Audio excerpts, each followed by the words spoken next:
Amén. Dimos comienzo al estudio, hermanos, del Evangelio de Juan, y creo que cuando hablamos de la introducción de este Evangelio, uno de los primeros pasajes que nosotros leímos fue el capítulo 20, texto número 30 y 31, donde el apóstol Juan habla del propósito de su Evangelio, y él nos da el por qué escribió el Evangelio, y nos dice por qué las señales que él escogió, porque se mencionan 7 específicamente. Sin embargo, la palabra de Dios nos dice que muchas señales hizo y que muchas cosas hizo el Señor Jesucristo, de tal manera, dice Juan, que en todo el mundo no cabrían los libros para escribir todo lo que el Señor Jesús hizo entre sus discípulos y entre la gente que lo escuchaba. Y quiero volver otra vez a repasar estos 2 versículos, al menos leerlos y hablar brevemente del propósito de este Evangelio. Después, en segundo lugar, quiero ir y ver lo que es un panorama general de todo el Evangelio, y en tercer lugar, un panorama del capítulo número 6, y si nos da tiempo, entrar al primer punto del capítulo 6, texto 22 y texto número 24. Entonces leemos primeramente, ¿cuál es el propósito que Juan tiene en mente? ¿Qué es lo que Juan, inspirado por el Espíritu del Señor, no hablando de su propia voluntad, no poniendo en este libro lo que él creía que era más importante, sino siendo inspirado, como dice el apóstol Pedro en 2 de Pedro 1:21, que los santos hombres de Dios no hablaron por su voluntad, sino que siendo inspirados por el Espíritu Santo, escribieron, y ahora nosotros tenemos esto que está escrito, que es el Evangelio de Juan. Versículo 30 dice, hizo además Jesús muchas otras señales. La palabra señal es una que se repite constantemente en este Evangelio, ya lo hemos visto, y nos hemos dado cuenta que una señal es un milagro, algo sobrenatural que hizo el Señor Jesucristo, lo cual tiene el propósito de apuntar no a la obra que se hizo, sino a la persona que hizo la obra. Es decir, que el propósito de cada una de las señales, de cada uno de los milagros, es mostrar que Jesucristo es el Mesías, el Cristo, el Hijo de Dios, y que al verlo y conocerlo cada uno de nosotros podamos tener vida en su nombre. ¿Verdad, hermanos? Recordamos eso. Dice el texto, hizo además Jesús muchas otras señales en presencia de sus discípulos, las cuales no están escritas en este libro. Ahora el texto 31 dice, pero estas. Esto es muy importante entender que estas señales, específicamente las 7 señales que se encuentran en este Evangelio, específicamente comenzando desde Juan capítulo 2, texto 1 al texto número 11, donde está la primera señal, donde el Señor Jesús convierte el agua en vino y Él muestra que el Señor Jesús es la fuente de la vida. En esta primera señal vemos al Señor Jesús obrar su poder para que los que asistieron a esa fiesta, los que vieron ese milagro, voltearan a verlo a Él. Después, la segunda señal se encuentra en Juan capítulo 4, texto 46 al 54, y en esta segunda señal el Señor Jesucristo sana al hijo de un hombre noble, de un hombre importante. Y en esta señal el Señor Jesús muestra que Él es el Señor y que tiene poder aún en la distancia. Se recuerdan que lo sana dando la palabra, ¿verdad, hermanos? Entonces observamos eso en esta segunda señal. La tercera señal se encuentra en el capítulo 5, texto 1 al texto 17, donde Jesús sana a un hombre cojo que tenía más de 30 años. Cojo. Ahora, cuando hablamos de una persona que está cojo, estos hombres tenían el pie seco, porque tenía muchos años que no tenía movimiento. Sin embargo, cuando el Señor le dice, ¿quieres ser sano? Y le dice, levanta tu lecho. Él levanta su lecho y anda. Imagínese lo que ocurrió. En ese momento, al instante, esa pierna seca tuvo músculos, tuvo fuerza, estuvo firme y tuvo la capacidad de caminar. No fue un milagro gradual. No fue un milagro donde el Señor Jesús le tuvo que haberle dicho, ve, busca a alguien que te traiga una muleta para que te apoyes en esa pierna mala que tú tienes. sino que el milagro fue instantáneo, fue poderoso, y al instante el hombre caminó. No tuvo necesidad de recibir terapia para que el pie se acostumbrara otra vez a caminar. ¿No es así? Son milagros poderosos, señales poderosas. Y en este milagro el Señor Jesús, sanando a este hombre cojo en Betesda, Jesús muestra que Él es el Señor sobre el tiempo. No importa los 38 años que se mencionan, ¿son 38? ¿Quién ha leído el pasaje, hermanos? 38 años que se mencionan en ese pasaje. No importa que esa pierna ha estado enferma y ha estado cojo ese hombre, el Señor Jesucristo tiene poder sobre la enfermedad sin importar el tiempo que la enfermedad haya tenido. Cuarta señal, capítulo 6, texto 1 al 14, fue lo que estudiamos la semana antepasada. Jesús alimenta a 5,000 personas sin contar a los hombres, a las mujeres y a los niños. Y en esta señal Él muestra, por lo que vamos a estudiar en el capítulo 6, que Él es el pan de vida.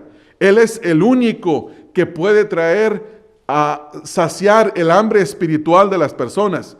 No existe otro que nos pueda dar alimento espiritual. Él es el único. Quinta señal, Juan capítulo 6, texto número 15 al texto número 21.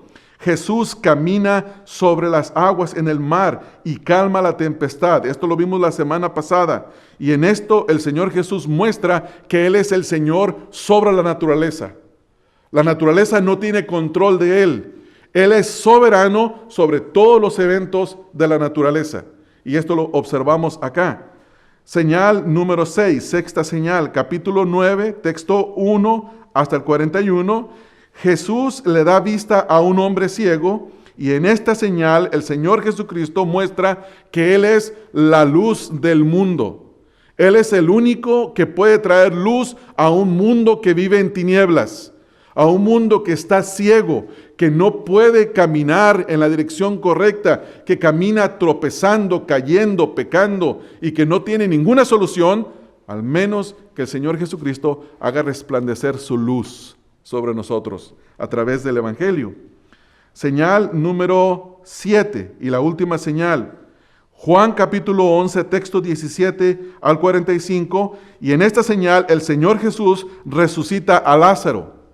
Y Jesús muestra que tiene poder sobre la muerte. Y ahí viene la promesa que Él nos da, que el que crea en Él, aunque esté muerto, vivirá. Vivirá.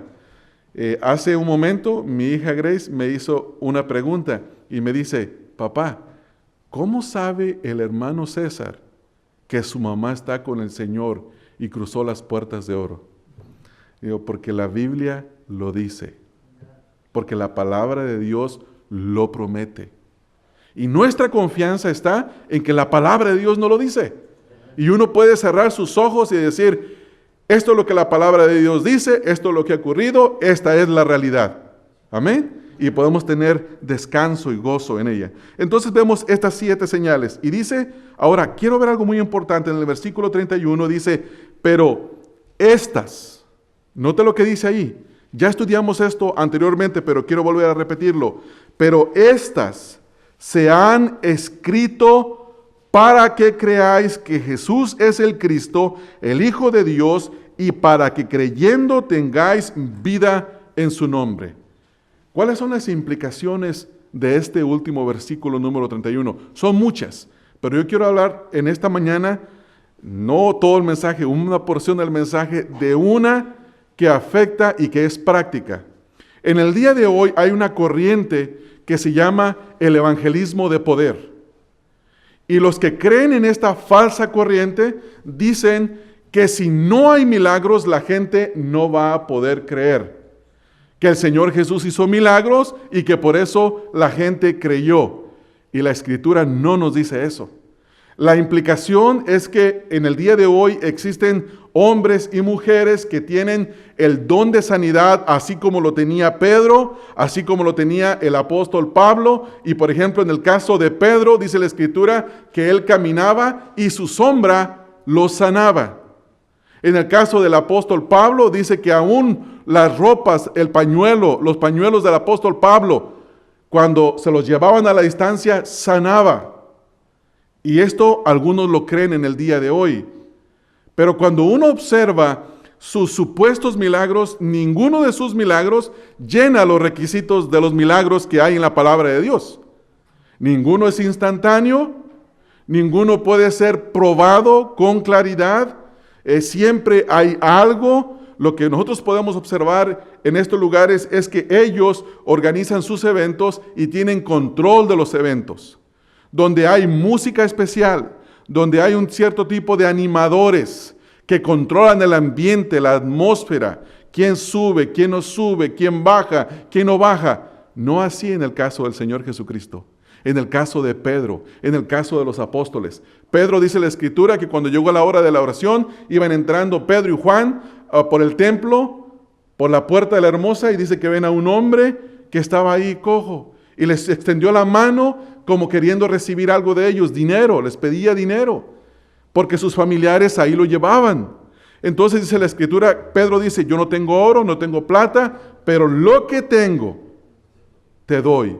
En el nombre de Jesús, levántate y anda. Y dice la Escritura que ese hombre lo tomaron de la mano, al instante brincó y andó. ¿Andó? ¿Cómo se dice? Andó. ¿Qué fue lo que hizo el milagro ahí? Este milagro fue instantáneo, fue un milagro poderoso, fue un milagro claro, que cuando llegaban al templo la gente los veía. Después los arrestan y después ellos, o el ángel del Señor los libera y luego los vuelven a arrestar, pero en el segundo arresto dicen, tráiganselos despacito, sin hacer mucho alboroto, para que la gente no se enoje. ¿Por qué? Porque el milagro que habían visto era un milagro sobrenatural. Entonces, esta corriente de la que estoy hablando, dicen, tiene que haber gente que tenga ese don, y si no hay esas personas con esos dones en las iglesias, la gente no va a creer, y esa es la razón por la que la gente no se convierte. No es cierto eso. No es cierto. ¿Por qué? Si usted sabe leer poquito español, un poquito nada más, no mucho, mire lo que dice el texto. Pero estas, ¿a cuáles se refiere? A las 7 señales. Pero estas señala algo específico, ¿verdad, hermanos? Se han escrito. ¿En qué tiempo está eso? Tiempo pasado. Se han escrito para que creáis que Jesús es el Cristo. ¿A quién escribió? En primer lugar, a los que recibieron el Evangelio. En segundo lugar, a nosotros, a los cristianos de todos los tiempos. Entonces, este versículo me dice a mí que las señales que el Señor Jesucristo hizo, cuando yo las lea, cuando yo las vea, tienen el poder de llevarme a ver que Jesucristo es el Cristo, el Hijo de Dios, y que creyendo yo eso, yo puedo recibir vida en su nombre. ¿No es así? Entonces, ¿qué hacemos con los supuestos sanadores? Los ponemos a un lado porque nosotros no los necesitamos. Necesitamos la palabra de Dios. Ahora, quiero hacer una aclaración. Si usted me pregunta, ¿entonces Dios ya no hace milagros en el día de hoy? Yo nunca dije eso. Dios es el mismo ayer, hoy y por los siglos. Hebreos 13:8 dice que Jesucristo es el mismo ayer, hoy y por los siglos. Malaquías 3:5 dice que Dios es inmutable, que Dios no cambia. Dios tiene el poder. Y cuando alguno de nosotros está enfermo, debemos de orar por él. Tenemos que imponerle las manos. Debemos de orar para que el Señor sane a la persona. Sin embargo, ninguno de nosotros tiene el poder en sus manos como para ir y tocar a la persona y que la persona en ese momento se sane. Se sane.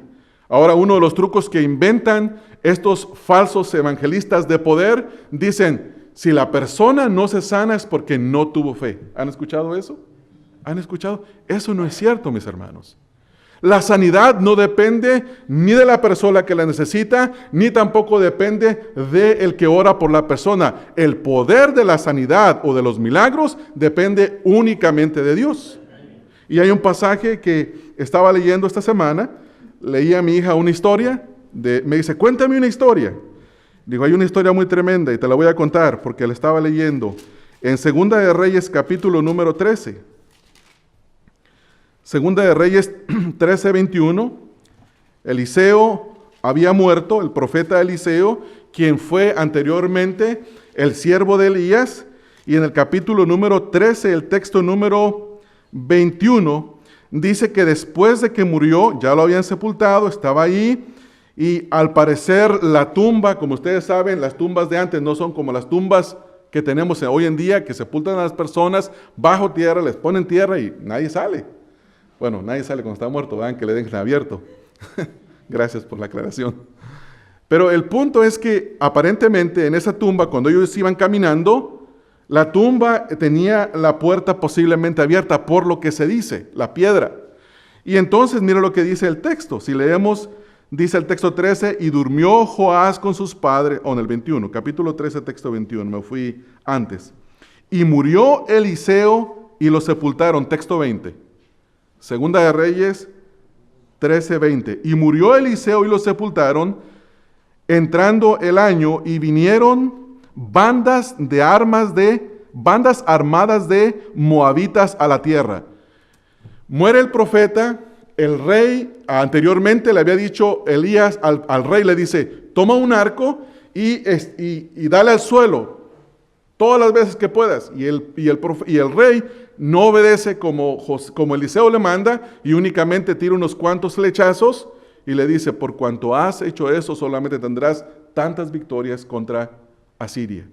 Entonces, cuando uno ve, sigue leyendo en el texto 21, pasó algo, es un evento que se menciona, dice, y aconteció que al sepultar unos a un hombre, no dice quiénes eran, dice unos, eran judíos, no sabemos quiénes eran, sepultaron a un hombre, no se sabe quiénes eran, dice, súbitamente vieron a una banda armada, ¿y qué hicieron, hermanos? Se asustaron, ¿verdad? Dijeron, no hay tiempo más para sepultar al muerto, aviéntalo y caiga donde caiga. Y fíjese lo que dice el texto. Y arrojaron el cadáver en el sepulcro de Eliseo. Dos cosas. ¿Cómo estaba el muerto? Muerto. ¿Cómo estaba el cadáver de Eliseo? Muerto. Y fíjese lo que ocurre. ¿Qué dice aquí, hermanos? ¿Ven lo que dice la Escritura? Dice, y arrojaron el cadáver en el sepulcro de Eliseo, y cuando llegó a tocar el muerto los huesos de Eliseo, revivió y se levantó sobre sus pies. ¿Qué ocurrió? Un milagro, una señal. ¿Quién la hizo? ¿Eliseo? No, Eliseo estaba muerto. ¿Tuvo mucha fe el muerto cuando tocó los huesos de Eliseo? No, porque estaba muerto. Entonces, ¿quién hizo el milagro? Dios. Dios es quien hace los milagros, hermanos. Dios es quien hace las señales. Y si usted está enfermo y Él lo quiere sanar, Él lo va a sanar. Y si usted está enfermo y usted quiere clamar a Dios, Dios va a escuchar su súplica. Y si Él lo quiere sanar, Él lo va a sanar. Entonces, Dios tiene el poder para sanar. No estoy diciendo en ningún momento que Dios no puede sanar. Pero estas señales, las 7 señales, se hicieron para que usted y yo las leamos. Ahora, las leamos. ¿Cuál es la implicación? La Biblia nos dice que la fe viene, ¿por qué? Por el oír, y el oír de la palabra de Dios. El apóstol Pablo nos dice en 1 Corintios 1:21 que a Dios le agradó salvar a los creyentes, ¿por qué? Por la locura de la predicación. Romanos capítulo número 10 dice, ¿cómo van a creer si no hay quien les predique? ¿Y cómo predicarán si no hay quien los envíe? ¿Y cómo serán enviados? Bueno, serán enviados por la iglesia a que prediquen el evangelio, y cuando le prediquen a las personas, escucharán y tendrán fe y creerán y luego confesarán que Jesucristo es el Señor. ¿En quién está el poder? En Dios, en su palabra. Es su palabra la que tiene el poder, para transformar. Entonces, viendo este es el propósito de todo el Evangelio de Juan. Ahora, en el capítulo número 6, vamos a ver ahora un panorama de lo que nosotros queremos ver en este capítulo 6. Le estaba contando ahorita en la mañana a mi hermano Carlos que estaba viendo en una página de internet donde suben sus mensajes puros predicadores reformados, y fui a buscar el capítulo 6 a ver cuántos títulos diferentes de mensajes había solo sobre Juan capítulo 6. Hermanos, varias páginas completas de títulos diferentes, con predicadores diferentes, Y todas basadas en el Evangelio en el capítulo 6 del Evangelio de Juan. Y digo, ¿todo eso está ahí? Hermanos, hay más de lo que uno puede ver a simple vista. Ese es un pasaje rico que queremos nosotros entenderlo, un pasaje que queremos sacar el provecho. Y quiero centrarme en esta mañana solamente en el título de nuestra serie. ¿Cuál es el título de nuestra serie? Discípulos verdaderos o falsos.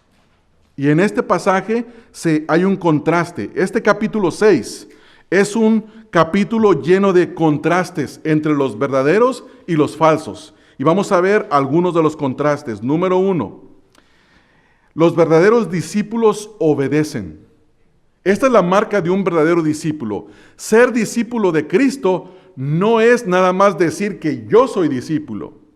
Yo puedo venir en esta mañana, puedo predicarles a ustedes la palabra de Dios y algunos de ustedes pueden decir, híjole, qué buen discípulo es el pastor. Esa no es la garantía. La garantía de ser un buen discípulo es si yo busco obedecer a Dios. Si yo busco obedecer a Dios. Ustedes recuerdan que leímos en el Evangelio de Marcos, Marcos capítulo 6, texto 45. ¿Por qué me voy allá? Porque este Evangelio de Marcos nos da un poco más de luz sobre este pasaje. Recuerden que este milagro, la alimentación de los 5,000, es el único milagro, la única señal que se repite en los 4 evangelios, que está mencionada por los 4 evangelistas. Ahora, si van conmigo al capítulo 4, al capítulo 6, texto 45, nos dice algo que nosotros no encontramos en Juan. Texto 45 dice, enseguida hizo a sus discípulos entrar en la barca e ir delante de él a Betsaida en la otra ribera, entre tanto que él despedía a la multitud. Pero cuando leemos a Juan, capítulo 6, específicamente el texto número 14 o 15, déjeme ver, 15. Pero entendiendo Jesús que iban a venir para apoderarse de él y hacerle rey, volvió a retirarse al monte solo. No nos dice qué está pasando, pero nosotros vemos que el Señor Jesús le dijo, váyanse a Betsaida, a Capernaum, aquella región, al otro lado del mar hacia el norte, y espérenme allá. ¿Y qué es lo que vemos? ¿Qué hicieron los discípulos? Lo obedecieron. Y sabemos que cuando iban cruzando el mar, hay una tempestad, ¿verdad? ¿Se recuerdan?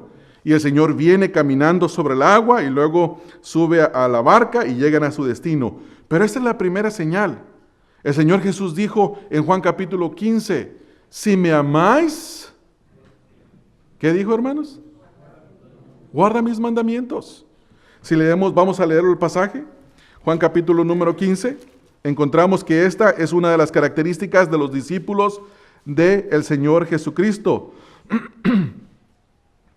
Dice, comenzando en el texto número 7, si permanecéis en mí y mis palabras permanecen en vosotros, pedid todo lo que queréis y os será hecho. ¿Cuál es una de las características que vemos ahí? Que la palabra de Dios permanece en la persona. Esto es un sinónimo de obediencia. Si leemos nosotros, otra vez, hay muchas repeticiones acerca del permanecer. 9 veces se encuentra la palabra permanecer. Permanecer significa obediencia, hermanos. Obediencia. No significa que yo conozco la Biblia, que me la he memorizado y que la tengo en la mente. Permanencia significa obedecer lo que dice la palabra de Dios. Primera de Juan también nos dice que la marca de los discípulos es la obediencia. Entonces vemos a través de toda la Escritura que un verdadero discípulo es el que obedece. No así los falsos discípulos. Los falsos solo pretenden mientras reciben beneficios. Juan capítulo 6, texto 25 al 26. ¿Se recuerdan? En el capítulo 6, ¿qué es el milagro, hermanos? ¿Cuál fue la señal? Son alimentados, ¿verdad? Son alimentados estas 5,000 personas, más el resto que no se menciona, no se dice específicamente cuántos eran, pero miren lo que dice los versículos 25 al 26. Dice, y hallándole al otro lado del mar le dijeron, Rabí, ¿cuándo llegaste acá? Parece que ellos se interesaban por el Señor Jesús. Querían saber dónde estaba el Señor Jesús. querían estar con Él. Y cualquiera diría, mira, qué milagro, ¿ves lo que producen las señales? Miles de convertidos. ¿Por qué? Porque están siguiendo al Señor Jesús. Ellos dijeron con su boca, Señor, ¿dónde estás? Híjole, te andábamos buscando, nos tenías preocupados. ¿Sabes por qué nos tenías preocupados, Señor? Porque mira, hicimos las matemáticas. Había una sola barca en la orilla. Y luego vimos que tus discípulos se fueron en ella y que tú no te fuiste. Y al siguiente día vemos un montón de barcas ahí en la orilla esperando. Y no sabemos dónde estás tú. Entonces estábamos muy preocupados de ti. ¿Qué hay de nuevo? Y el Señor, conociendo el corazón de los falsos convertidos, de los falsos discípulos, ¿qué le dice, hermanos? ¿Qué bueno que me buscan? No, ¿verdad? Respondiendo, Jesús les dijo. El Señor Jesús no pensaba como piensan hoy muchas personas. No le hables ahorita de Jesús, de que se arrepienta de su pecado. Elimina la palabra arrepentimiento, la palabra infierno, la palabra perseverancia, la palabra obediencia, y elimina, ¿qué otra palabra, hermanos? Es ofensiva. Elimina la ira de Dios. Háblales nada más del amor de Dios. Háblales del amor. Háblales mucho de Juan 3:16.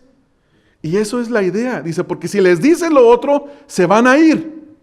Hermanos, yo no le estoy contando algo que yo escuché con otro predicador. Yo no le estoy contando algo que a mí me contaron.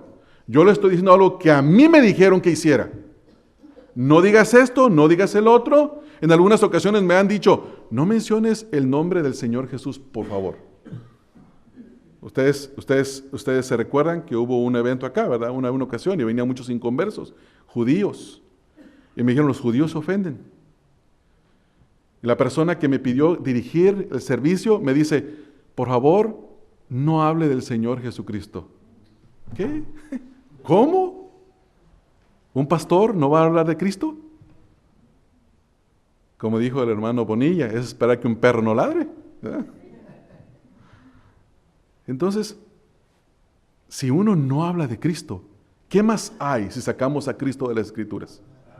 Nos quedamos sin Biblia. Nos quedamos sin Biblia. Tenemos que hablar del Señor Jesucristo. No importa que el Señor Jesucristo cause división, cause contienda. Entonces mire cómo le responde. Texto 26. Respondió Jesús y les dijo, mentirosos, falsos. Ahí está implicado en el pasaje. En el versículo dice, de cierto os digo que me buscáis no porque habéis visto las señales, sino porque comisteis el pan y os saciasteis. Les dijo, hipócritas. Ustedes son hipócritas porque con su boca me dicen una cosa, pero la realidad es otra. Hermanos, ¿no será que nosotros nos acercamos al Señor Jesucristo por muchas razones y no porque hemos reconocido que Él es el Cristo, el Hijo de Dios, el que nos ha dado vida eterna y que nos acercamos por otras razones en esta mañana? Cada uno de nosotros se debe de autoexaminar. ¿Sabe por qué? Porque por más teatro que le presentemos al Señor Jesucristo, Él no nos va a creer nada de lo que le digamos. Esto es tremendo, hermanos. Esto es estar a la luz de la transparencia, donde nada puede ser oculto, donde nada queda oculto, donde todo sale a la luz y delante de los ojos del Señor Jesús, quien lo escudriña todo, que nada puede estar oculto de Él, como dice el salmista en el Salmo 139. ¿A dónde me iré de tu presencia? Si desciendo a lo profundo estás allá, si voy a las alturas tú estás allá, si voy a lo profundo del mar, ahí estás tú. ¿A dónde me iré de tu presencia? Y así son los ojos del Señor que escudriñan todo pensamiento, toda palabra, toda actitud, toda obra. Es duro estar delante del Señor Jesús.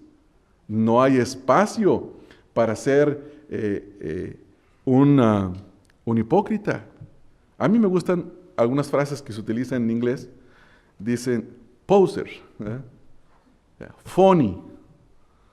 Un poser es aquel que, pura apariencia. Un phony es aquel que dice con sus palabras una cosa que por dentro no es nada. El Señor nos ve, hermanos, a nosotros. Nos ve en nuestro corazón. ¿Qué temor, hermanos? ¿Qué temor? Imagínese Imagínese por un momento estar aquí, estoy predicando. Y aparentemente puedo tener, yo me voy a predicarme a mí, porque si nomás hablo les digo la aplicación para ustedes, algunos se van a ofender. Pero mire, imagínese a mí predicando con mucho fervor, con mucho gozo y diciendo, Jesús es el Señor. Y la pregunta es, ¿cómo me está viendo el Señor a mí en este momento? ¿Cómo me ve el Señor, hermanos? ¿Tiene una sonrisa en su rostro? ¿O dice, hipócrita? El día que te mueras te voy a decir, apártate de mí, no te conozco, hacedor de maldad. Nada hay oculto en los ojos del Señor, hermanos, todo lo escudriña. Todo lo escudriña, y esto fue lo que le pasa a los falsos discípulos. Entonces, un verdadero discípulo obedece y un falso discípulo es hipócrita y solamente está buscando al Señor mientras que recibe beneficios. ¿Por qué digo eso? Si ustedes van un poquito más adelante, fíjese lo que dice en el texto número 66. Querían ver otra señal, el Señor les dice, yo soy el pan de vida.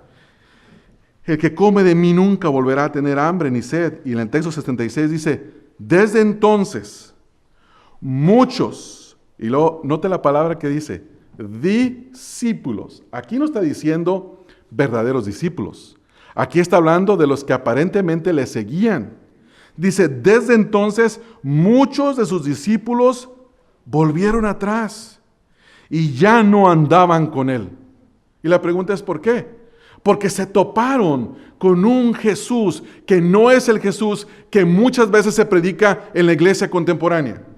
En la iglesia contemporánea se te habla de un Jesús que ahí está para todo lo que tú quieras, que no importa cuántos años anduviste en el mundo, viviendo en maldad, blasfemando el nombre del Señor, poniendo el nombre de tu iglesia en el suelo, en el momento que vengas, Él está con las manos abiertas para que tú le pidas lo que Él quiera.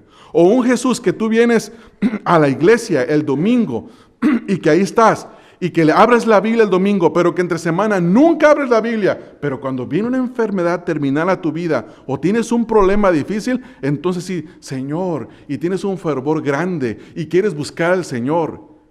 Hermanos, no podemos engañar al Señor. No podemos.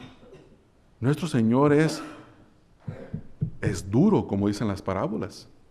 El otro día estaba escuchando una falsa profetisa decir, el Señor tiene grandes bendiciones para la iglesia en el 2013. Déjenles doy un ejemplo. Dios te da $1,000,000 para el 2012 y dice, me lo vas a pagar. Pero cuando se llega el 2013 te dice, no te preocupes, borrón y cuenta nueva, ahí te va otro $1,000,000. Y así cada año. Hermanos, eso es dar una falsa representación del carácter de nuestro Señor, porque las parábolas de los talentos dice que uno tenía un talento, otro tenía 2 talentos, y el otro 3 o 5, no me recuerdo, pero dice que el que lo sepultó, dice, es que lo tengo que sepultar porque el Señor es tremendo, es duro, Él quiere cosechar donde no siembra, y dice que lo sepultó. ¿Cómo dijo el Señor? ¿Qué hizo el Señor con ese hombre? Dijo, siervo malvado e infiel. ¿Es así nuestro Señor? No. Nuestro Señor nos va a pedir cuentas de todo lo que nos ha dado. De todo lo que nos ha dado nos va a pedir cuentas. Absolutamente de todo. Entonces vemos que estos discípulos falsos nomás le seguían por un tiempo mientras que reciben los beneficios. La segunda característica es que los verdaderos discípulos son atraídos a Jesús por el Padre. Un verdadero discípulo es atraído por Dios. Note lo que estoy diciendo. Es Dios mismo quien lo trae. No lo trae ni lo hermoso del templo, no lo trae ni la perfección del programa, no lo trae ni las buenas apariencias de los líderes, no lo trae ni los hermanos que son tan amables para dirigir los servicios y para recibir a la iglesia. No lo trae, como leíamos hace unas semanas, ni el buen café. No lo trae ni una predicación perfecta y bien explicada del Evangelio que se debe de predicar y debemos de predicar con claridad. Pero lo único que trae a una persona, al Señor Jesucristo, es el Padre. Nadie viene si el Padre no lo trae. Y esto lo vemos nosotros en estas escrituras. Capítulo 6, si van conmigo, hermanos, hay algunos versículos que vamos a ver, 3 específicamente. Texto 37, mira lo que dice. Está hablando en este discurso que el Señor les está dando, dice, todo lo que el Padre me da, vendrá a mí. Y el que a mí viene, no le echo fuera. ¿Cómo viene una persona a Jesús de acuerdo a este versículo? ¿Viene por sí misma? No, hermanos, no viene. Hermanos, déjenme decirles algo que yo siempre digo. La Biblia, yo no la interpreto conforme a lo que yo creo que dice. La Biblia es la que me habla a mí. ¿Sí me entiende eso, hermano? Es la Biblia la que me tiene que hablar a mí. Me tiene que decir, y cuando me diga una cosa y yo diga, no, pero es que yo fui el que vine, es que yo fui el que pasé enfrente, es que yo fui el que levanté la mano, es que yo fui el que repetí la oración, yo vine. No, eso se ve por afuera, pero al final el que te trajo fue el Padre. Sí, yo no digo que tú no pasaste. No digo que no levantaste la mano.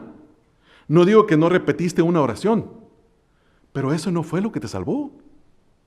Tú viniste porque el Padre te trajo. Hermanos, si no me lo quiere creer a mí, vea al Señor Jesucristo. Lea el texto. Dice, todo lo que el Padre me da, vendrá a mí. ¿Qué somos nosotros para el Señor Jesucristo? Un regalo de Dios. ¿Verdad, hermanos? ¿Cómo se le llama algo que alguien te da? Un regalo, ¿no es así? Un regalo. Yo estoy esperando un regalo que me van a enviar por correo en estos días y a partir del martes empezamos a revisar el correo, ¿verdad, Gabriel? Un regalo. Viene un regalo por correo. Y el Señor Jesús recibe regalos del Padre en todo tiempo. Él se los está trayendo. Él es el que los toma y el que los trae. Versículo 39. Y esta es la voluntad de ¿quién, hermanos? Del Padre, la voluntad de Dios. ¿Quién es Dios? ¿Quién es Dios? Dios es el soberano y hace todo lo que Él quiso. Todo lo que Él quiere hacer lo hace. Y esta es la voluntad del Padre, el que me envió, que todo lo que me diere, no pierda yo nada, sino que lo resucite en el día postrero. Hermanos, ¿dónde está en ese versículo algo que diga que tú y yo tenemos parte activa en la salvación? No hay, hermanos, no hay. El Padre nos trajo al Señor Jesús. El Señor Jesús, dice el texto, y esta es la voluntad del Padre que me envió, que todo lo que me diere, una vez entregados en las manos de Jesús, no pierde nada el Señor Jesús. Al que el Señor Jesús recibe en sus manos porque el Padre se los dio, no se vuelve atrás como los discípulos del texto 66. Ellos nunca fueron entregados por el Padre al Señor Jesucristo. Nunca.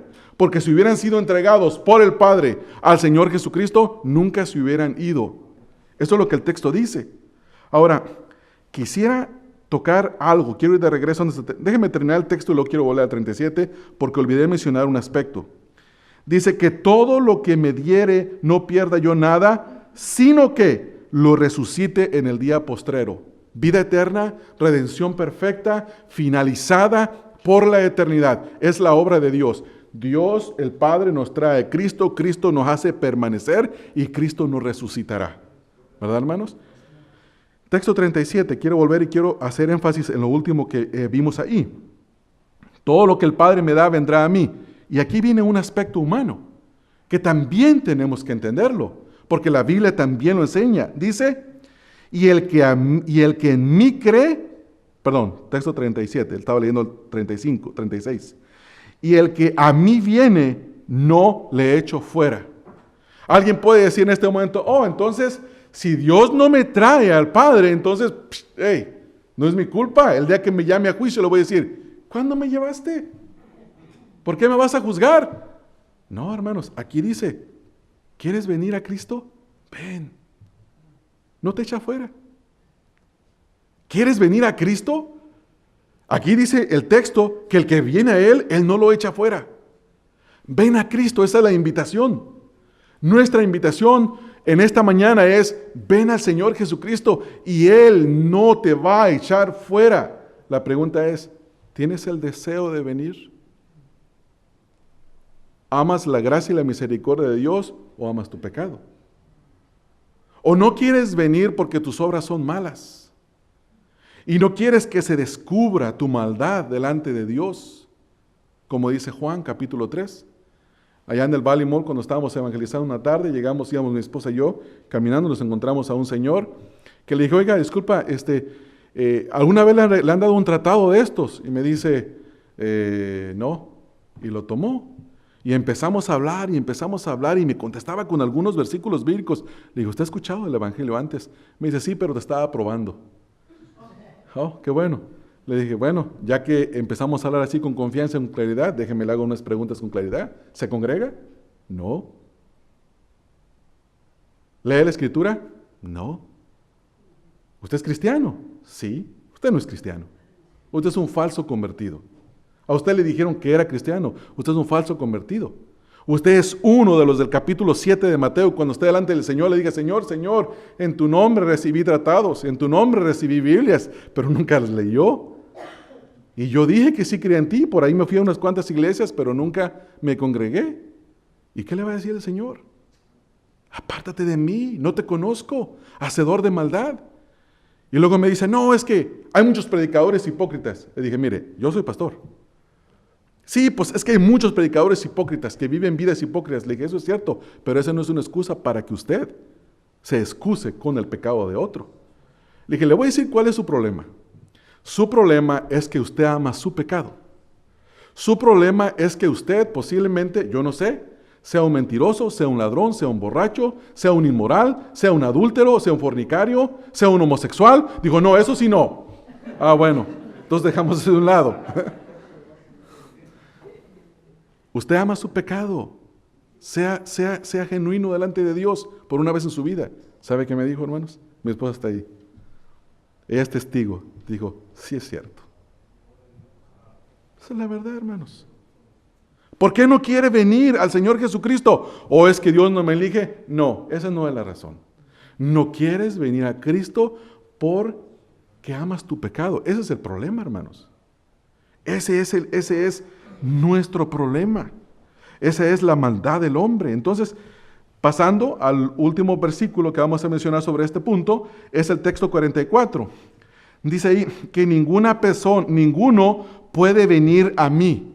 Este texto 44 nos habla de la incapacidad de una persona para venir al Señor Jesucristo. Como dice ahí, hermanos, ninguno puede, ninguno tiene la capacidad, ninguno tiene el poder, ninguno tiene la fuerza de voluntad para venir al Padre, a Jesús, perdón. Dice, ninguno puede venir a mí. Dice, sí. ¿Qué se ocupa para venir a Cristo? Si el Padre que me envió no le trajere. Esta palabra traer, yo he escuchado algunas interpretaciones que tienen que ver con lo que dice la palabra, y una de ellas es como la red, porque se usa en otras porciones en la Escritura, que lleva a los pescados a la orilla del mar. ¿Y cómo los lleva, hermanos? A la fuerza, ¿verdad, hermano? Los arrastra. Y escuché hace unos días a un hermano predicando sobre esta palabra y dice que esta palabra en el griego secular, él es experto en griego, yo no soy, una aclaración, él dice que en el griego secular se utilizaba para arrastrar cadáveres. ¿Cómo estamos sin Cristo nosotros, hermanos? Muertos en nuestros delitos y pecados. ¿Y cómo nos arrastra el Padre? Muertos, y nos da vida. Y luego, nos da vida, y por eso decimos, quiero recibirte, Señor Jesús. Me quiero arrepentir. Quiero creer. Quiero que tú seas el único Salvador de mi vida. Eso explica por qué. Entonces, no entendamos el evangelismo mal. Un verdadero discípulo tiene que ser uno que Dios lo trajo. Ahora, alguien todavía puede tener dudas. Mira lo que dice el Señor Jesús. No escuche mis palabras. Texto 45. ¿Cómo le interpreta lo que dice el Antiguo Testamento? Escrito está en los profetas, escucha esto, Y serán todos, refiriéndose a los que vienen a Cristo, el contexto de los que vienen a Cristo, y serán todos enseñados ¿por quién, hermanos? ¿Por Rick Warren? ¿Por mí? No. ¿Quién enseña a una persona cuando usted le está predicando el Evangelio? ¿Usted lo está enseñando o Dios es quien está obrando en el corazón? Dios. Dios. Dice, y serán todos enseñados por Dios. Así que todo aquel que oyó, escucha, tiempo pasado, todo aquel que oyó al Padre y aprendió de Él, viene a mí. ¿Cuáles son los prerequisitos para venir a Cristo? Oír al Padre y aprender de Él. Ahora, el punto es este, hermanos, fíjese. Piense poquito en esta analogía. Yo le voy a decir algo a Raúl. Raúl está aquí enfrente de mí. Y le voy a decir algo a Raúl. ¿Me puede escuchar Raúl sin que yo le hable? ¿Qué necesito de hacer yo? Entonces, el oír es pasivo, no es activo. Cuando nosotros escuchamos, fue porque Dios nos habilitó para escuchar. Y el que habla es el Padre. Yo no puedo forzar al Padre. Usted no puede forzar al Padre. Nadie puede forzar al Padre para que le hable a una persona. El Padre, de su propia voluntad, de su propia iniciativa, sin ninguna influencia externa, decide a quién hablarle. ¿Sí lo puede ver? Dice, escrito están los profetas y serán todos enseñados por Dios. Así que todo aquel que oyó, tiempo pasado, al Padre, y aprendió, tiempo pasado, de Él, viene a mí. Un verdadero discípulo viene porque escuchó al Padre hablar y porque el Padre lo trajo a Él. Aprendió del Señor, aprendió del Padre. Texto número 46. No que alguno haya visto al Padre, nadie lo vio, sino aquel que vino de Dios, ha visto al Padre. De cierto os digo, el que cree en mí tiene vida eterna. Una vez más la responsabilidad humana. ¿Cuál es nuestra responsabilidad cuando escuchamos el Evangelio, hermanos? Creer. Hermanos, todo aquel que cree tiene vida eterna. Esa es la promesa de Dios. Entonces, el punto es, ¿por qué no crees? Porque eres incrédulo. No le eche la culpa a Dios. ¿No crees por tu incredulidad? Ese es el problema. Entonces, esta es la marca de un verdadero discípulo, que es uno que es traído por el Padre. Los verdaderos discípulos son enseñados por Él, son traídos a Él. En contraste, los falsos discípulos se ofenden por las palabras del Evangelio. Se ofenden. Texto 60, miren lo que dice. Al oírlas, ¿al oír qué? Las palabras que estaba diciendo. Muchos de sus discípulos dijeron, oh, dura es esta palabra. ¿Quién la puede oír? ¿Que qué? ¿Que Dios me tiene que elegir? ¿Que acaso no soy yo el que hace la decisión? No, hermano, tú no haces nada. Tú viniste a Cristo porque Dios tuvo misericordia de ti. Yo vine a Cristo porque Dios tuvo misericordia de mí. 4 o 5 escuchamos el Evangelio y ¿por qué uno se convierte y por qué el otro no? ¿Porque es más bueno el que se convirtió? No, porque Dios tuvo misericordia de él. Ahora, yo no sé qué está pasando en la mente de cada uno de ustedes, pero si se están ofendiendo, no se preocupen, eso es lo más normal del mundo. Yo me ofendí la primera vez que escuché esto. Cuando yo escuché esto, yo le dije un día a mi esposa, escuché a fulano de tal, X predicador, ese hombre está fuera de mi lista, no lo vuelvo a escuchar más. ¿Tú crees que vino y me dijo, no me dijo en persona, pero está escuchando en audio, ¿tú crees que está diciendo que nadie se puede convertir por sí mismo? ¿Que Dios lo tiene que elegir? ¿En qué loco cabe esa idea? ¿En qué? ¿Te acuerdas, mi amor? Cuando nos convertimos, y mi esposa en la misma luz, En la misma luz chiquita que teníamos. Sí, sí me acuerdo. ¿Quién creyó? ¿Tú o quién creyó? Yo creí. Yo dije sí. Yo confesé.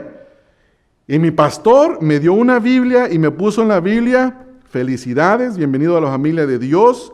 Naciste en tal fecha. Nunca se te olvide esa fecha. Porque cuando Satanás venga y traiga dudas a ti, lo único que tienes es que decirle: mira, Satanás, esta no es la Biblia, por cierto.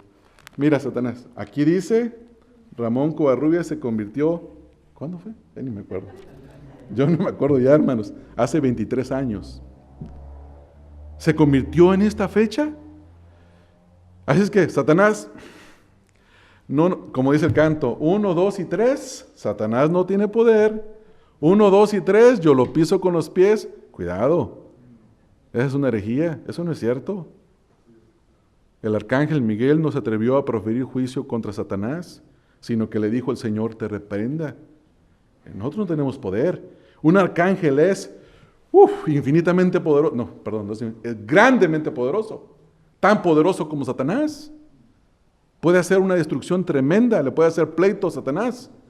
Nosotros no. Nosotros no. Entonces, hermanos, escuchamos esta doctrina y decimos: no sé, no se preocupe, no se preocupe. Si usted es de Dios, si Dios lo trajo a Cristo, el Señor le va a dar paz. No dije que iba a entender. No dije, usted va a entender, y el Señor le va a dar paz, y le va a dar confianza, y va a decir: Señor, así dice tu palabra. Así es. Tu palabra también dice que el que viene a ti no lo echas fuera. Yo vine a ti, Señor. Así es. Eso es lo que dice la Escritura, hermanos. Y no peleemos con el Señor de la Escritura. Volvamos al capítulo 6. Entonces los falsos convertidos dicen: no, dura es esa palabra. ¿Quién? Híjole, ¿quién la puede oír? No, vámonos con Caifás. Caifás es más suavecito para hablarnos. Caifás, ese sí conoce el lenguaje del pueblo. Jesús. ¿Se recuerdan el pasaje que leímos en Mateo, hermanos? 18, que dice el Señor Jesús: mejor le es atarse una piedra de molino y lanzarse a lo profundo del mar que hacer caer a uno de esos pequeños. Hablando de la gravedad del pecado, ¿se recuerdan? Imagínense el Señor Jesús en su audiencia diciendo: mira, mejor te es que te amarras una piedra de molino y te avientes al profundo del mar que peques. Mejor te es que te cortes la mano y que te saquen los ojos a que peques. Hablando de la gravedad del pecado. El pecado es tan grave que deberíamos de cortarnos las manos y los ojos. No estoy diciendo que se las corte. No va a ser que la siguiente semana la iglesia esté llena de nosotros todos tuertos y con manos cortas. No, esa es una hipérbole. Es un lenguaje que habla de la gravedad del pecado. Que mejor es cortarse las manos, hermanos, que seguir pecando. Entonces, usted imagínese ese lenguaje. Y luego dice, vienen otros: Jesús, tu mamá y tus hermanas y hermanos están allá afuera. ¿Y qué es el Señor Jesús? Mi madre y mis hermanos son los que hacen la voluntad de mi Padre. Hermanos, el Señor Jesucristo no tendría espacio en la iglesia contemporánea. No tendría espacio. No tendría espacio en nuestra iglesia el día de hoy. Espero que en esta congregación tenga lugar. Como dice en Juan capítulo 8, dice que la palabra del Señor no tenía lugar en el corazón de los fariseos. No había lugar. ¿Por qué? Porque es una palabra dura. Entonces los falsos discípulos dicen: no, esa parte no. A mí quítame el texto, quítame el capítulo 6 y solo dame Juan 3:16. Dicen Juan 3. Y luego dicen: oye, pero ¿ya leíste el texto 19? El texto 19, 20, 21. Juan 3 en adelante, donde habla del amor y habla de la ira. No, entonces quítame lo de la ira, solamente dame lo del amor. No, hermanos, ustedes y yo no somos jueces sobre la palabra de Dios. Es Dios quien es el juez sobre nosotros. Y es Dios quien ha puesto la palabra para que la creamos o la desobedezcamos y suframos las consecuencias. No hay otra cosa. Los falsos convertidos, ya hablé que no quieren la palabra de Dios. Los verdaderos discípulos reconocen que solo el Señor Jesús tiene palabras de vida eterna. Solamente el Señor Jesús tiene palabras de vida eterna. Juan 6:68 dice, déjeme leer el 67 porque nos abre un poco más el escenario. Dijo entonces Jesús a los 12. Fíjense cómo les dice, hermanos. Muchachos, yo espero que la partida de estas personas no les cause desánimo. Vamos a dar premios la próxima semana al que llegue temprano. Va a haber más pan y más pescados. Y yo espero que la partida de todos ese montón de discípulos, pues no los desanime, muchachos. ¿Qué les gustaría escucharme hablar? Pedro actúa como secretario y pregúntale a los 12, ¿qué quieren que les hable? Y luego dice Pedro, no, Señor, pues queremos palabras más positivas, que nos afirmen un poquito más, que nos digas esto, que nos digas lo otro. No, hermanos, no les dijo eso el Señor Jesús. ¿Qué les dijo, hermanos, a los discípulos? ¿Qué les dijo, hermano? Léalo, hermano. Léalo, aunque a usted le moleste, léalo, hermano. Léalo. Dice, ¿queréis acaso oíros también vosotros? Y luego fíjese cómo responde un verdadero discípulo.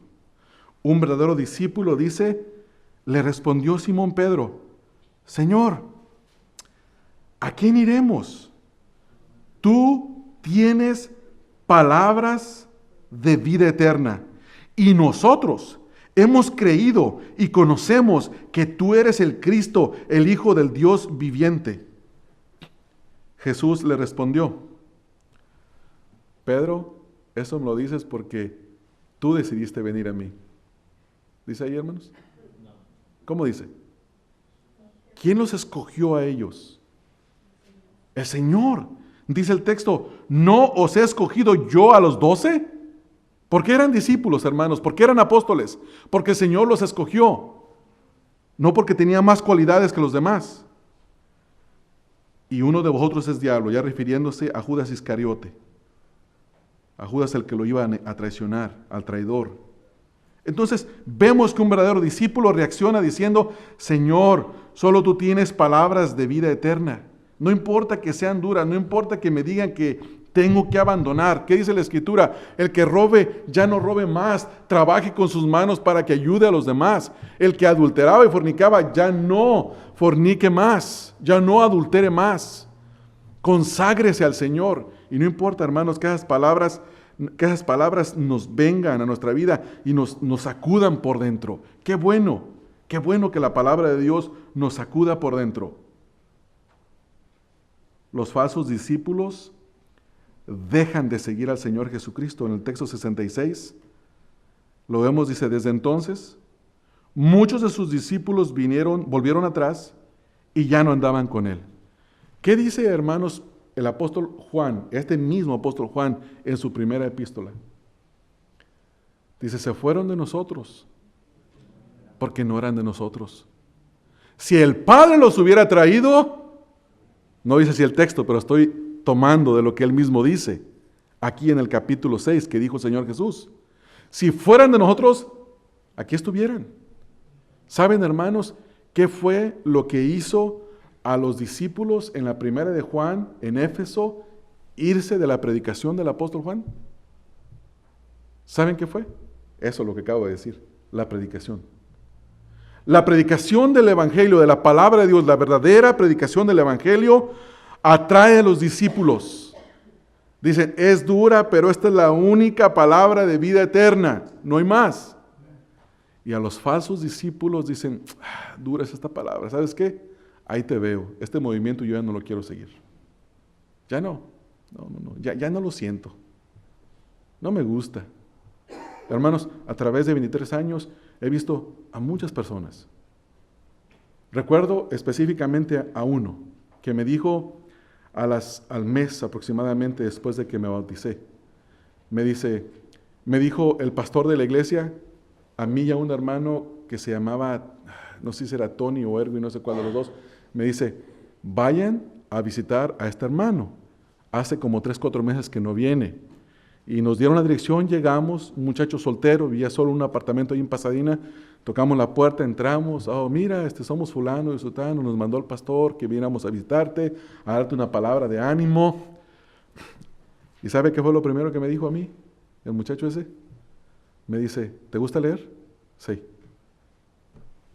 Léete todo lo que puedas leer de Carlos Spurgeon. Él es el príncipe de los predicadores. Su doctrina, buena. Su enseñanza, mejor. E inmediatamente, eso fue un sábado, el lunes me fui a la librería. Me compré como tres o cuatro libros, no recuerdo, sobre los sermones de Spurgeon. Y los empecé a leer y después buscaba a la persona para darle gracias. Nunca más lo volvimos a ver. Y la pregunta es, ¿por qué alguien que dice que ser cristiano defectúa, se va, se aleja del Evangelio? ¿Por qué? ¿Por qué? La pregunta es ¿por qué? Yo estaba escuchando esta semana a un pastor hablar sobre este punto. Dice, fulano de tal, 30 años bajo mi ministerio escuchando, acaba de abandonar a su mujer y a sus hijos y se fue con otra mujer. El hijo de un hermano en la iglesia, de un hermano creyente, un muchacho que se crió en los caminos del Señor, en escuela privada cristiana, en la escuela dominical, bien enseñado por la iglesia, es uno de los líderes homosexuales en San Francisco. Y la pregunta es ¿por qué? ¿Por qué se van? ¿Por qué se van? ¿Sabe por qué se van? Porque no eran de nosotros. Porque el Señor nunca los trajo. Porque posiblemente trataron de agradar a sus padres o agradar a los miembros de la iglesia y llegó un punto en que se fueron. ¿Cómo es posible que un verdadero cristiano, después de conocer acerca de la santidad de Dios, se pervierta en los pecados inmorales? ¿Cómo? ¿Cómo? Y permanezca en ellos y nunca más vuelva. ¿Cómo es posible? ¿Cómo es, hermanos? Yo no quiero levantar su ego de ustedes o levantar el mío en esta mañana, pero díganme una cosa. Los que hemos conocido a Cristo y que sabemos porque el Espíritu nos da testimonio que está en nosotros, hermanos, ¿no es el Señor Jesucristo valioso para nosotros? Sí lo es. Él es el amante de nuestras almas. Él es el que las ama, las que las cuida, la que las nutre. El Señor Jesucristo es especial para nosotros. Lo amamos y la pregunta es ¿por qué? ¿Porque somos buenos? No, porque Él nos amó primero. Esa es la única razón. Es la única razón.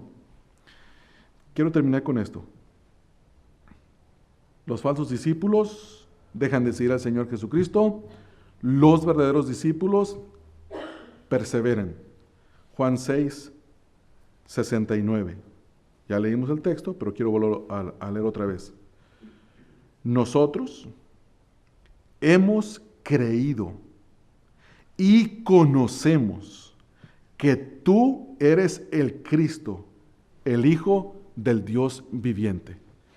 Esta certeza, mis amados hermanos, únicamente la puede producir el Espíritu de Dios. La puede producir el Padre. ¿Se recuerdan, hermanos, cuando el Señor Jesús le dijo, ¿quién dice la gente que soy yo? Y lo dicen, bueno, Señor, uno dicen que eres el profeta, otro dicen que eres Elías que ha resucitado. Y luego dice, ¿quién soy yo? ¿Quién creen ustedes que soy yo?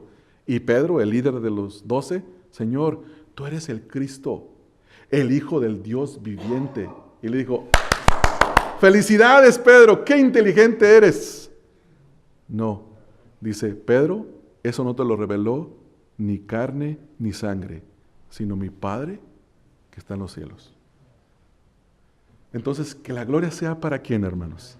Para el Señor. Que la gloria sea para el Señor. Que la gloria sea para el Señor. Y vemos esto con tanta claridad. Dice el texto número 68. Pedro responde. Dice, Señor, ¿a quién iremos? Dice, ¿a dónde nos vamos a ir? Tú tienes palabras de vida eterna. Y nosotros hemos creído, tiempo pasado, hemos creído y conocemos, tiempo presente, que tú eres el Cristo, el Hijo del Dios viviente. ¿Y qué fue lo que prometió Juan?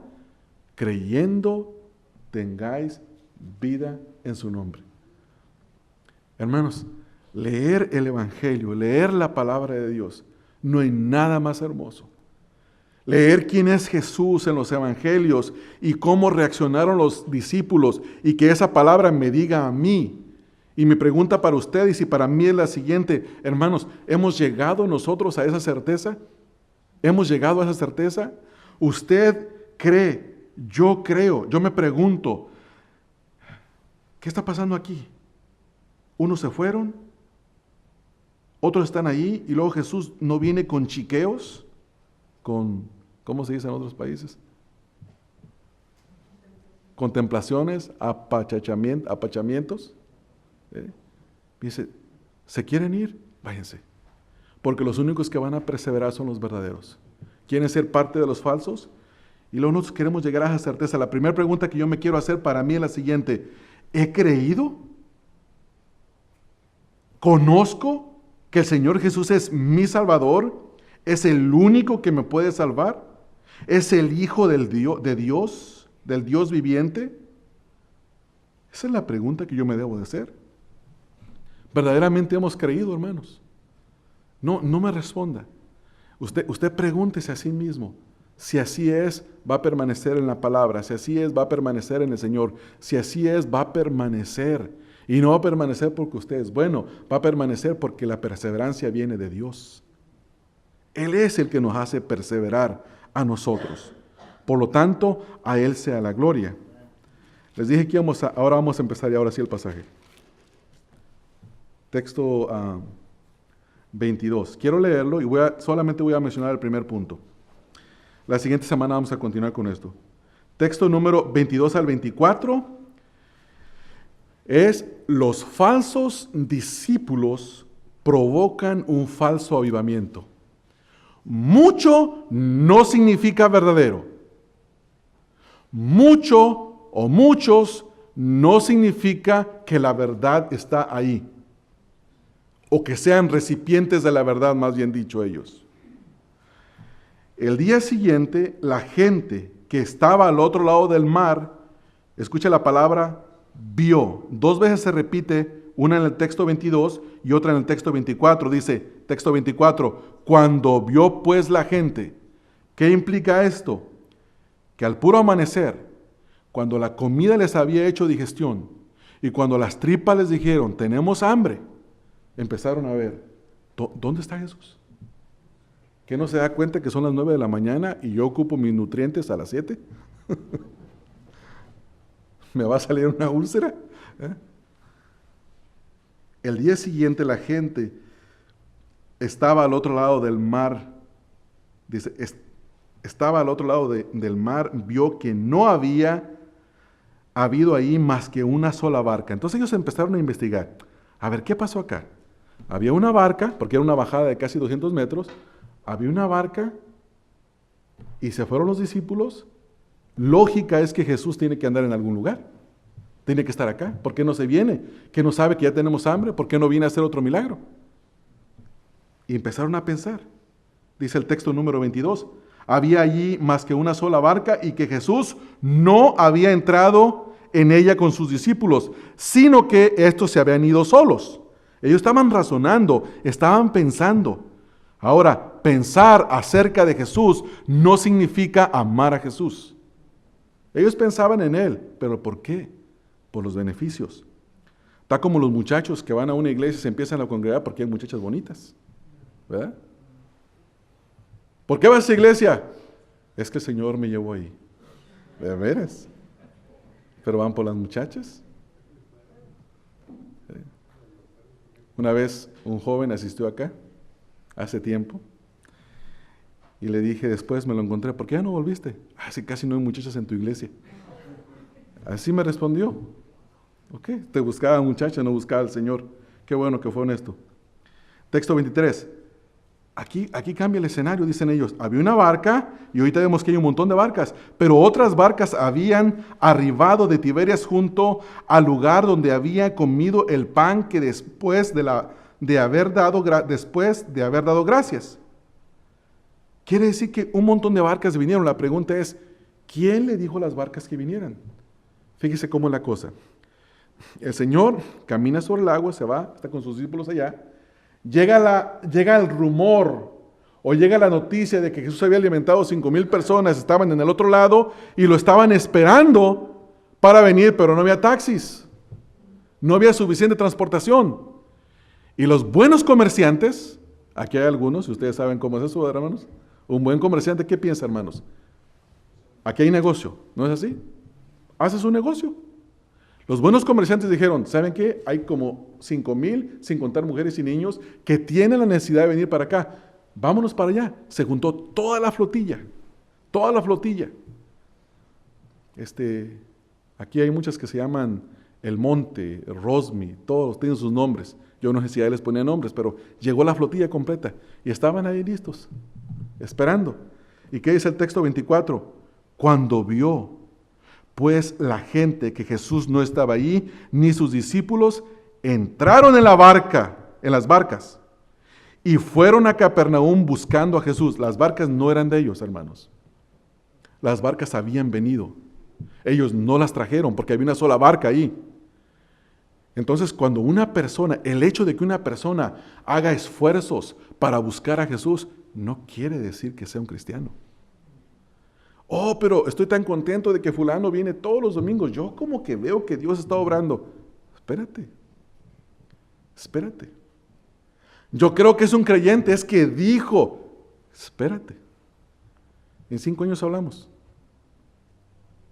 Y en 5 años, me vienes y me preguntas, te dije, espérate otros 5. Y cuando se muere, le hagamos el funeral, decimos, hermano, este era un creyente. No, esperamos que no sea así con nosotros, que haya evidencia. Pero estoy siendo exagerado. Entonces, ¿qué vemos en estos 2 versículos, hermanos? Vemos más de 5,000 personas buscando a Jesús. Si usted y yo no conociéramos lo que dicen los versículos 25 en adelante, diríamos, gloria a Dios, se levantó un avivamiento. Miles de personas siguen a Jesús. La Convención Bautista del Sur escribiría en sus revistas de misiones, miles se convierten a Cristo y hacen esfuerzos por seguir a Jesús. Miles vienen a Cristo. Y luego los que se dedican, los de las casas editoriales de libros, dirían, nuevo método de alcanzar discípulos, evangelismo social. A la gente se le gana dándole de comer. Si tú le llegas por el estómago y les das pan y pescado, entonces la gente viene. Y se empieza a correr la voz. Y se escribe un libro, 40 días de pescado y pan. Venga. La iglesia va a dar 40 días pescado y pan. ¿O es bíblico? ¿Qué no lo viste? ¿Que ahí el Señor Jesús lo hizo? Está escrito. Velo, ¿no lo ves? No porque la Biblia diga algo que es bíblico. Decimos que es bíblico, lo tenemos que hacer. Judas se ahorcó, ¿te quieres ahorcar tú también? Hay que aplicar la escritura bien, ¿verdad, hermanos? Hay que leer todo el contexto. ¿Qué dijo el Señor Jesús? El Señor Jesús les dijo a los discípulos, muchachos, pónganle ojo a la situación. Yo me voy a ir y cuando me vaya, Pedro, tú que eres bien aventado y tienes el don, no te olvides, búscate siempre a los niños que traigan pan y pescado.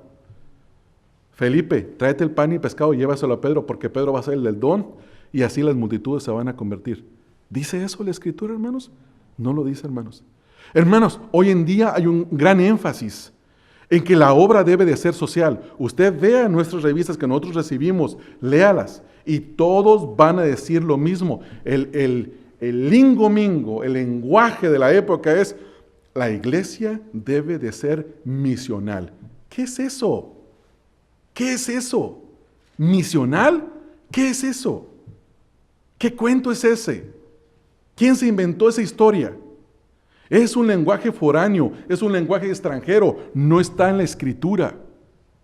El lenguaje bíblico es predicar el Evangelio, hacer discípulos y no cambia, porque eso nos lo dio el Señor. Pero nosotros vemos que algunos misioneros tienen un sueño que vieron Google Maps, el programa de las computadoras de mapas de Google, y dice, y vi un punto rojo, ¿verdad? Y dijo, el Señor me quiere llevar ahí. Y fue a empezar una iglesia porque Google Maps Dios le reveló a través de Google Maps que tenía que poner una iglesia en San Francisco. ¿Así dice la Escritura, hermanos? No, yo veo otro lenguaje en el Nuevo Testamento. En el libro de Hechos yo veo, y el Espíritu se los impidió, y el Espíritu los dejó, y el Espíritu les habló. Es otra historia. Sí, hermanos, sí me entiende lo que le estoy diciendo, ¿verdad? Entonces, hacer obra social, hermanos, eso no nos llamó el Señor a nosotros. Cuando alguien me va a decir ahorita, oh, pero es que, ¿y qué de Mateo? Me viste con sed y no me diste de beber. Y me viste con hambre y no me diste de comer. Me viste en la cárcel y no me visitaste. Eso se habla de los creyentes. Eso habla de los creyentes. La Escritura dice que hagamos bien a todos, mayormente a los de la fe. ¿Ves a un hermano necesitado? Ayúdale. Si lo ves con hambre, dale de comer. Si lo ves con sed, dale de beber. Si está en la cárcel, visítalo. Hermanos, no malinterpretemos la Escritura. Jesús no está enseñando en este pasaje, no nos está diciendo que el evangelismo, este no es evangelismo de poder. El evangelismo de poder es el de los milagros. Este es evangelismo relacional y con ayuda social. No, hermanos, eso no existe, no es bíblico. El evangelismo es la predicación del evangelio, lo que a Dios le agrada, no lo que a nosotros nos agrada. Entonces, ¿qué vemos nosotros acá? Vemos que estas personas que andaban viendo dónde está Jesús, que hicieron un esfuerzo físico, que gastaron dinero, seguramente que los comerciantes dijeron, estos no tienen otra opción más que irse para el norte. Señor, ¿cuánto es la entrada para ir a Capernaum? ¿Un denario? Oiga, pero la semana pasada estaban cobrando solamente 20 centavos, ¿por qué ahora $1? Por decirlo así. Es que el viento está muy en contra y hay que remar doble. ¿No es así, hermanos? ¿No es así? ¿Y qué hicieron?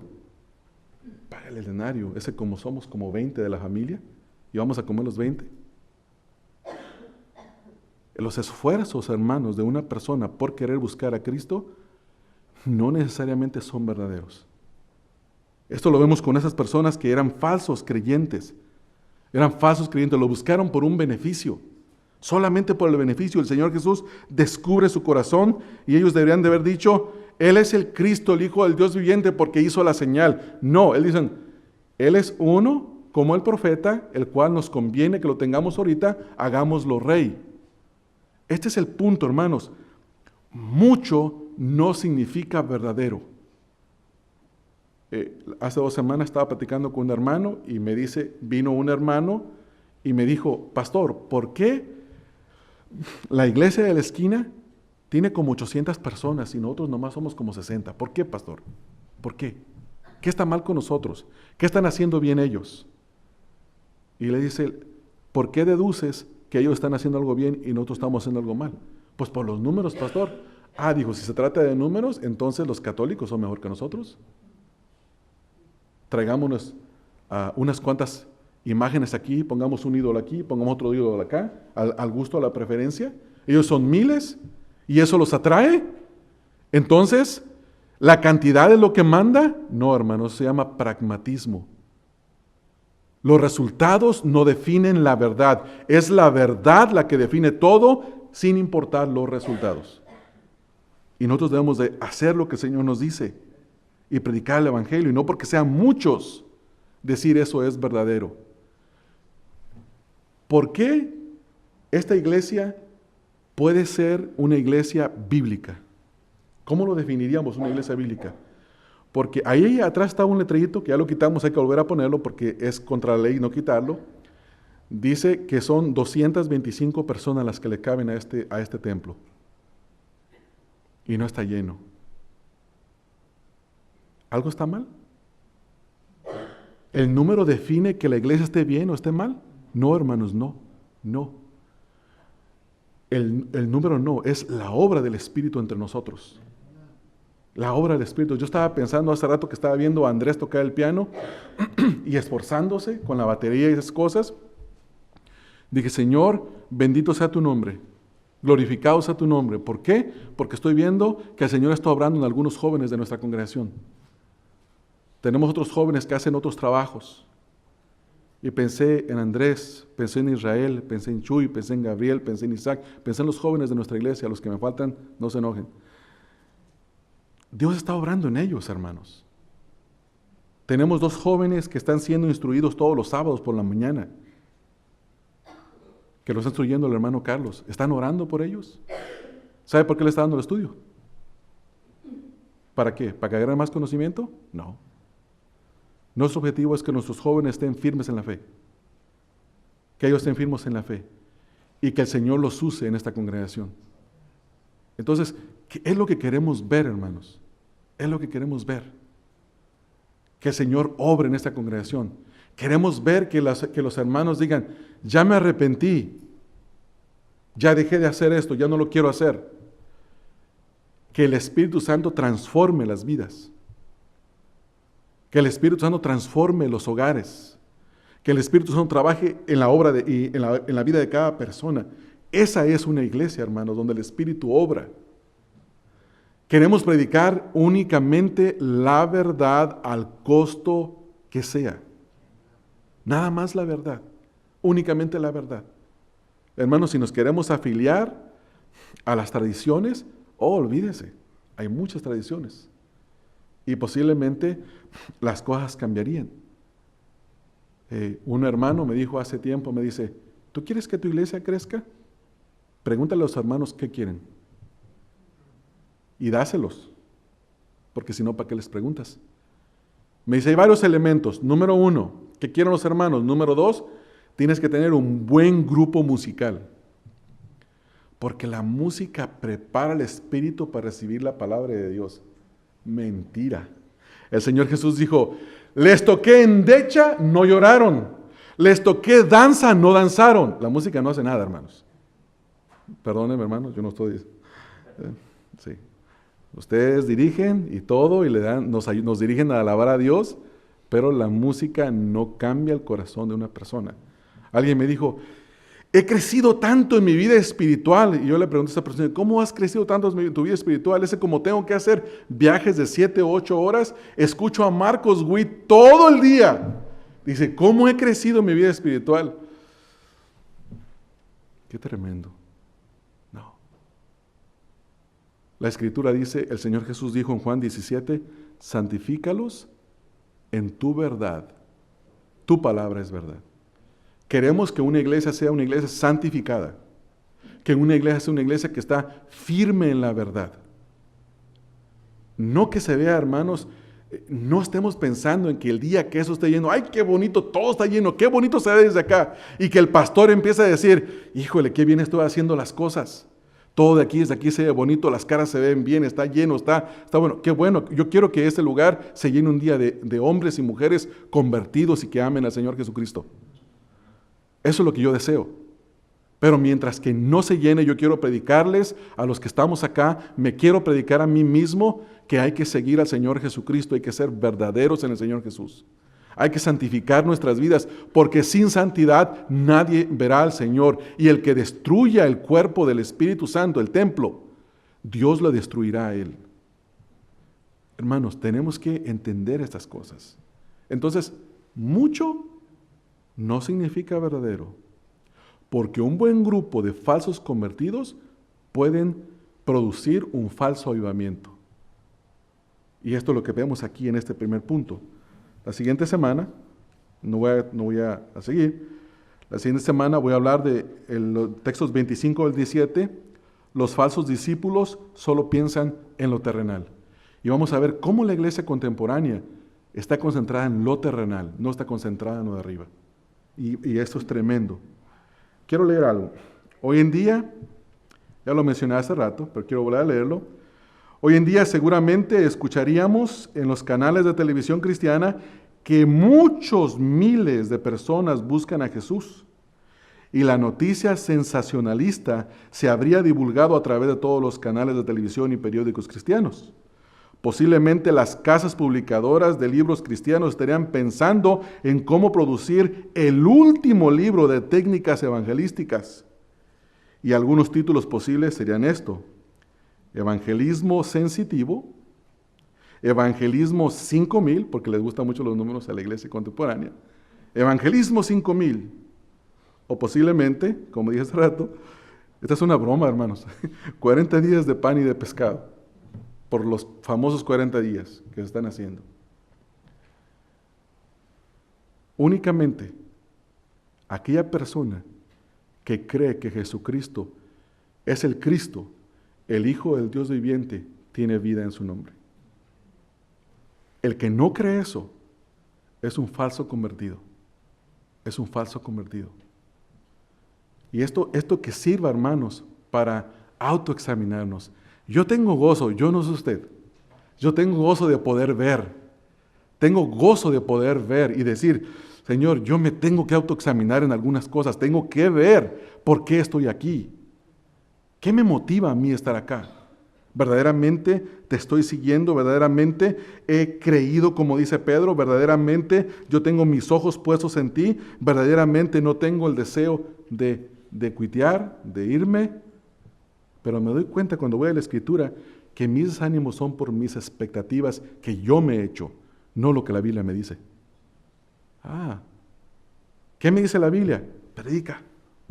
¿Qué me dice la Biblia? Pocos se convierten. ¿Qué me dice la Biblia? Cuidado con los falsos convertidos. ¿Qué me dice la Biblia? Exhorta. ¿Qué me dice la Biblia? Evangeliza. ¿Qué me dice la Biblia? Trabaja. La Biblia no me prometió resultados. El Señor no me prometió resultados.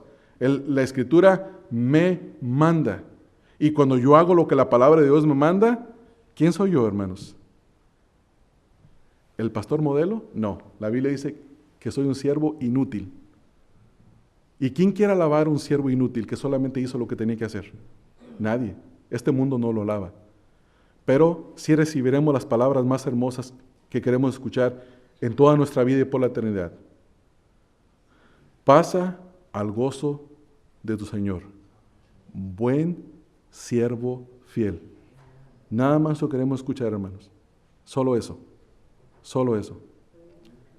Y espero que estas palabras no los desanimen, que se fortalezcan, que si están ahí con ese conflicto de que si no son creyentes, no me llame por favor en la semana, yo no le puedo dar garantías. Pregúntele al Espíritu Santo. Señor, ¿soy creyente? ¿Tú moras en mí? ¿Verdaderamente moras en mí? Ayúdame a andar en el Espíritu y no en la carne. Porque tengo una boca, pienso mal de mis hermanos, no soy paciente con mis hijos, no soy paciente con mi esposa, que no es mi caso, yo la amo mucho. No sé. Usted sabe, hermanos, usted sabe. Vamos a orar, hermanos. Vamos a orar para recibir la gracia del Señor y que el Señor tenga misericordia de nosotros.